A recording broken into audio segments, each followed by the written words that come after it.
Let's go through a very simple eyeshadow routine for hooded eyes. We're going to do a regular one, your everyday makeup, and one that's a little more pumped up from the view of an over 40 content creator. Let's get into it. I started doing eyeshadow only about 10 months ago, so I encourage every single person who's interested in it to give it a shot. Whenever I'm testing something, it always turns out a little sketchy, and then I can work through it, and then I end up learning from it. This is the Dior Highlight in Universal, and I use this on my eye. I start where you can actually see it. So a lot of people would never start this high, but when you have a hood and you close your eyes, you kind of have to start there or you won't see it at all. So I'm just gonna put some product on, and I'm gonna go into where I can see it, and I'm gonna start there because then I can get a line. So now you can see, like, that's the line of my crease.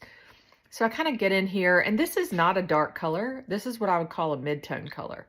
So the tip that I follow for myself, you're gonna do a mid-tone color. So anything that you like, you're gonna go halfway. So that's what I do. I just kind of go halfway, right where you can see it, but not all the way up to my eyebrow. The color that I'm gonna put on the inside is gonna be lighter. We'll get into that in a minute. Let's do the other one. So same rule applies.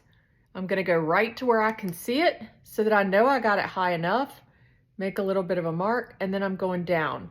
And I'm basically just shading with this mid color, that whole section of area. Again, listen, makeup artists, feel free to give me tips. We're gonna keep blending here and focusing on the outer half of my eye.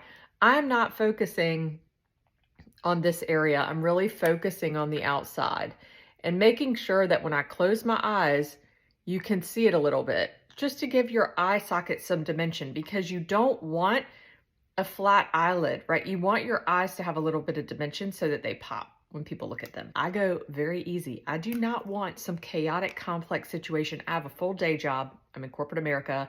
I don't have the time. The Laura Mercier stick in vanilla.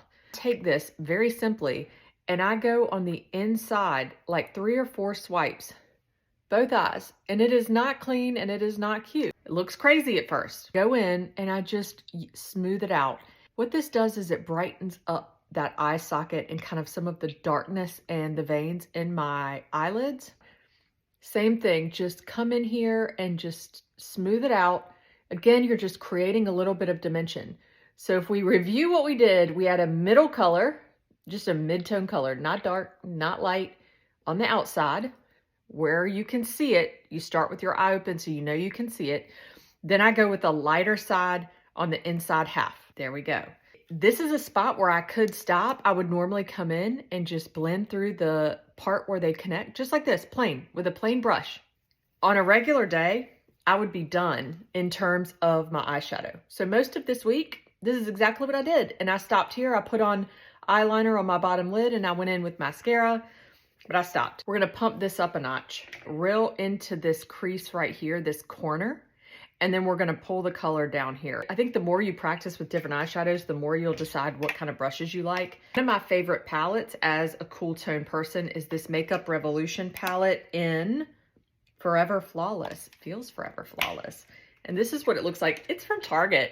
It's not super expensive, but I just love these colors. These are my favorite. I love the rosy eye look. Go with this color, this mauve color, because I love a mauve eye. It's called Nymph. I'm just gonna tap into it, tap, tap, tap, and then tap it off. And I'm only gonna work on this eye because I'm gonna leave this one as is. I'm gonna do this one a little night-ish, and then you can decide what you like. We are gonna stick with this one into this bottom crease. So again, you wanna be able to see it. So I wanna be able to see it, and I'm just gonna do another little V here, but I'm gonna keep it very minimal. What I do behind it is I will come in and I'll just use that fluffier brush to kind of blend it through in terms of the shadows. I'm gonna grab it and I'm gonna come down under my eye with it. And what this is gonna do is just make my eye appear to be a little bit bigger. Keep blending out. And then from there, again, you're always gonna come back behind things and blend.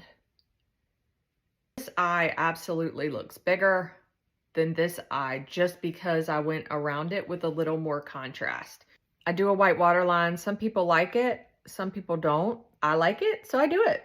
And I think makeup is really about doing what you want to do. Let's do some mascara. I feel like mascara always makes everything look better.